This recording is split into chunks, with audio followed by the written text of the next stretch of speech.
ये लफ्ज हमारे भाइयों को समझना बहुत जरूरी है कि दुनिया में इबादत, किसी को मानना, किसी से कुछ मांगना, किसी के सामने सर झुकाना, वो सिर्फ अल्लाह के लिए है।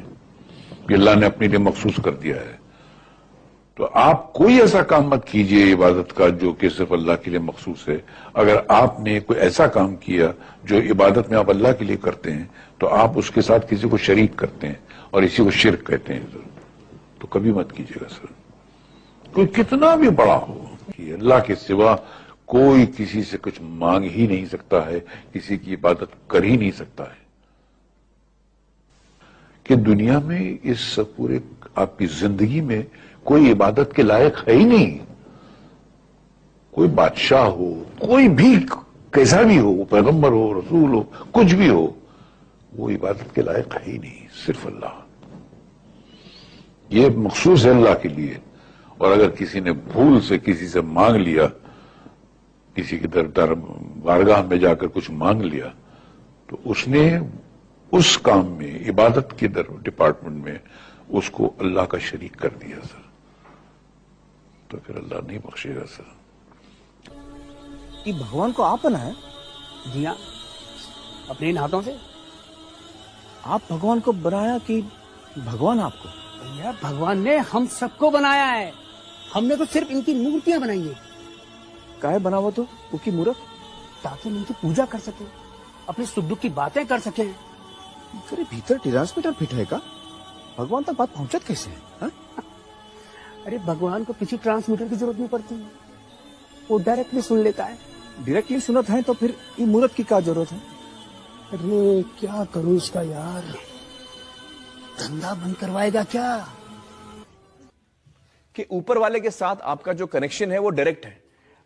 मंदिरों में चढ़ावा तब आता है जब आप उस मंदिर की मूर्ति को परमात्मा होने का दर्जा दे देते हैं, क्योंकि लोग समझते हैं कि साक्षात परब्रह्म परमात्मा इस मूर्ति में विराजमान है जी। वो अपनी उनकी श्रद्धा का एक तरह से दोहन होता है और वो बेचारे भोले भाले लोग वहां पर चढ़ावा चढ़ाते हैं, मनौती बनाते हैं और यहाँ आकर के परमात्मा की तुम पूजा करोगे, तुम्हारे मनोरथ पूरे होंगे, तुम एक दुकान खोल लेते हो। और ये काम कोई भी व्यक्ति करे, किसी धर्म संप्रदाय का व्यक्ति करे, वो परमात्मा के स्वरूप के साथ, उसकी महानता के साथ बहुत बड़ा न्याय कर रहा है। जो वेदों के अनुसार स्पष्ट रूप से परमात्मा की मूर्ति नहीं हो सकती।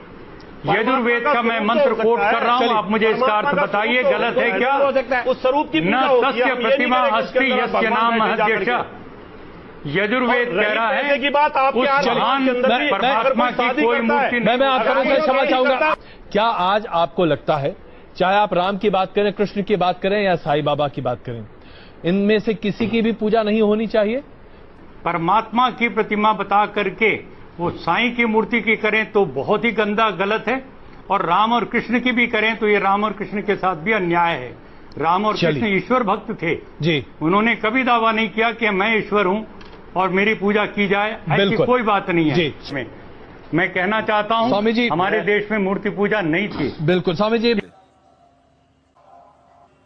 और सबसे अहम किताब हिंदू धर्म में है वेद। जब हम वेद पढ़ते हैं, यजुर्वेद में लिखा हुआ है,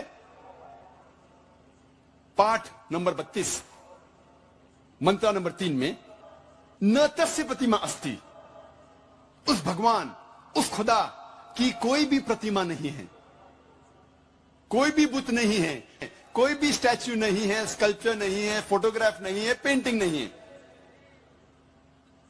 जिक्र है यजुर्वेद में पाठ नंबर 40 मंत्र नंबर 9 में, अंधात्म प्रविशंति या असंभूति मुपास्ते। यह संस्कृत श्लोक है जिसके मानी है अंधात्म, अंधकार में, प्रविशंति दाखिल हो रहे हैं। जो लोग असंभूति की पूजा करते, असंभूति की माने नेचुरल थिंग्स, कुदरती चीजें, हवा, पानी, आग। यजुर्वेद में लिखा हुआ है अंधकार में दाखिल हो रहे हैं वो लोग जो कुदरती चीजों की इबादत करते हैं, पूजते हैं, जैसे कि हवा, पानी, आग। और आगे लिखा हुआ है, और घोर अंधकार में दाखिल हो रहे हैं वो लोग जो संबूति की पूजा करते हैं। संबूति की माने इंसान की बनाई हुई चीजें, जैसे टेबल, कुर्सी, बुत वगैरह। अगर आप कुदरती चीजों की इबादत करते हैं तो आप अंधकार में दाखिल हो रहे हैं। अगर आप बनाई हुई चीजों की इबादत करते हैं तो आप और घोर अंधकार में दाखिल हो रहे हैं। इसीलिए मैं हवाले देता हूं। मैं कोई आलिम नहीं हूं, मैं कोई पंडित नहीं हूं, मैं अपने आप को तालिब इल्म कहता हूं, लेकिन मैं हमेशा हवाला देता हूं। तो किसी को भी शक है, किसी को भी शुबा है, तो घर पे जाके चेक कर सकता है, या इंटरनेट पे जाइए, आप टाइप करो, वेद भी इंटरनेट के ऊपर है, कुरान भी इंटरनेट के ऊपर है, टाइप करो, रेफरेंस टाइप करो, आपको हवाला मिल जाएगा। मेरा आपसे एक सवाल है, इस्लाम में हर गुनाह माफ है, लेकिन शिर्क की माफी क्यों नहीं है? अगर इंसान कत्ल करता है उसे माफी है, जिना करता है उसे माफी है, लेकिन शिर्क की माफी क्यों नहीं है? भाई साहब का सवाल है कि इस्लाम में सारे गुनाह की माफी है, शिर्क की नहीं। कत्ल करता है माफी है, जिना करता है माफी है, शिर्क की माफी क्यों नहीं? आप कुरान मजीद के बारे में जिक्र कर रहे, जो सूरह निसा में है, सूरह नंबर 4 आयत नंबर 48 और आयत नंबर 116। इन दो आयतों में, सूरह निसा सूरह नंबर 4 में लिखा है कि अगर अल्लाह चाहे तो कोई भी गुनाह को माफ कर सकता है, लेकिन शिर्क को कभी नहीं माफ करेगा, क्योंकि जो शिर्क किया है वो बहुत भटक चुका है। तो इसमें यह नहीं लिखा है कि अब जिना करेंगे तो माफ करेगा ही, कर सकता है अगर आप तौबा करेंगे तो। अगर आप तौबा करते कि मैंने जिना किया हूं, मैंने कत्ल किया हूं, मुझे माफ कर दे और इंशाअल्लाह मैं आइंदा नहीं करूंगा, तो अल्लाह माफ करेगा। उसी तरीके से शिर्क भी, अगर आप शिर्क करते हैं और अल्लाह से माफी मांगते हैं कि मैं अगली बार शिर्क नहीं करूंगा, तो अल्लाह शिर्क को भी माफ कर सकता है, लेकिन शिर्क की हालत में मरेंगे तो माफी नहीं है। आप मुशरिक जैसा मरेंगे, शिर्क करते हुए मरेंगे तो माफी नहीं। अगर आपने शिर्क किया, लाइक आज आप देख रहे हैं, कल भी परसों भी कितने गैर मुस्लिम बुत परस्ती करते थे, शिर्क करते थे, मूर्ति पूजा करते थे, अभी मुस्लिम बन गए, अल्लाह ताला बेशक माफ करेगा। और जिस दिन आप इस्लाम कबूल किए, आपके पिछले गुनाह सारे माफ, आपका स्लेट क्लीन। मैं माशाल्लाह अभी 46 साल का हूं, अच्छे काम करता हूं, इंसान हूं, गलतियां भी करता हूं। आप अगर इस्लाम कबूल करें, आपका स्लेट क्लीन। मेरे तो स्लेट में तो काफी चीज ऊपर नीचे है। अगर आप इस्लाम कबूल करें तो अल्लाह के रसूल फरमाते आपके सारे गुनाह माफ, स्लेट इज क्लीन। तो आप एक साफ सुथरे मुसलमान बनते, इसके बाद हिसाब किताब शुरू होगा। मैं पूछना चाहता हूं, आप मूर्ति पूजा में मानते हैं भाई साहब? जी मानते हैं। क्यों, आपको लगता नहीं गलत है?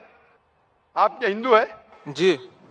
आपके मजहबी किताब में लिखा है, छंदों के उपनिषद में, चैप्टर नंबर 6 अध्याय नंबर 2 श्लोक नंबर 1, एकम अद्वितीयम, खुदा एक है, उसके अलावा कोई नहीं है। लिखा है श्वेता श्वेता उपनिषद में अध्याय नंबर 6 मंत्र नंबर 9, नाचस्य कसी जनिता न चदीपा, उस ईश्वर, उस भगवान का कोई रब नहीं, उसके कोई वालदेन नहीं। लिखा है श्वेता श्वेता उपनिषद में चैप्टर नंबर 4 मंत्र नंबर 19 में, न तस्य प्रतिमा अस्ति, उस ईश्वर, उस भगवान की कोई प्रतिमा नहीं, कोई पेंटिंग नहीं, कोई फोटोग्राफ नहीं, कोई मूर्ति नहीं, कोई बुत नहीं। लिखा है यजुर्वेद में चैप्टर नंबर 32 वर्ष नंबर 3 में, मंत्र नंबर 3 में, न तस्य प्रतिमा अस्ति, उस ईश्वर, उस भगवान की कोई प्रतिमा नहीं, कोई पिक्चर नहीं, कोई पेंटिंग नहीं, कोई फोटोग्राफ नहीं, कोई बुत नहीं, कोई मूर्ति नहीं। तो साफ तौर पे कई जगह आप हिंदू की मजहबी किताब में लिखा है कि मूर्ति पूजा गलत है, तो क्यों आप मूर्ति पूजा करते?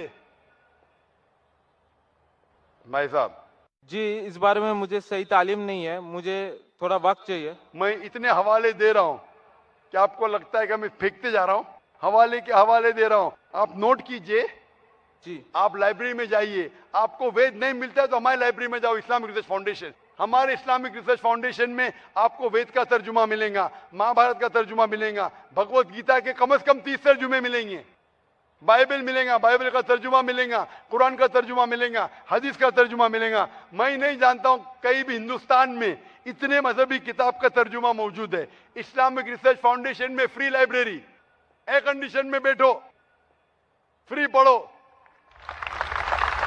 इंशाअल्लाह आपको चाय पानी भी दूंगा मैं। चाय पानी रिश्वत नहीं है, तो क्या आप ठंडे दिमाग से, कभी ठंडा दूंगा कभी चाय पानी, तो आप अच्छे दिमाग से रिसर्च कीजिए। हमारे पास कंप्यूटर सॉफ्टवेयर है। आप क्या जानना चाहते हैं वेद के ऊपर, बटन दबाओ मिलेगा आपको। किधर लिखा है मूर्ति पूजा हराम है, बटन दबाओ कंप्यूटर में निकलेगा बाहर। वेद के कंप्यूटर सॉफ्टवेयर है, बाइबल के कंप्यूटर सॉफ्टवेयर है, कुरान के कंप्यूटर सॉफ्टवेयर है, हदीस के। तो मैं आपसे दरखास्त करता हूं कि आप रिसर्च कीजिए कि खुदा एक है, रिसर्च कीजिए कि मूर्ति पूजा गलत है, रिसर्च कीजिए कि आखिरी पैगंबर मोहम्मद सल्लल्लाहु अलैहि वसल्लम है। और मैं दुआ करता हूं कि आपको हक जल्दी मिलेंगे, ताकि आप इस दुनिया और आखिरत में सफलता पाए। शुक्रिया।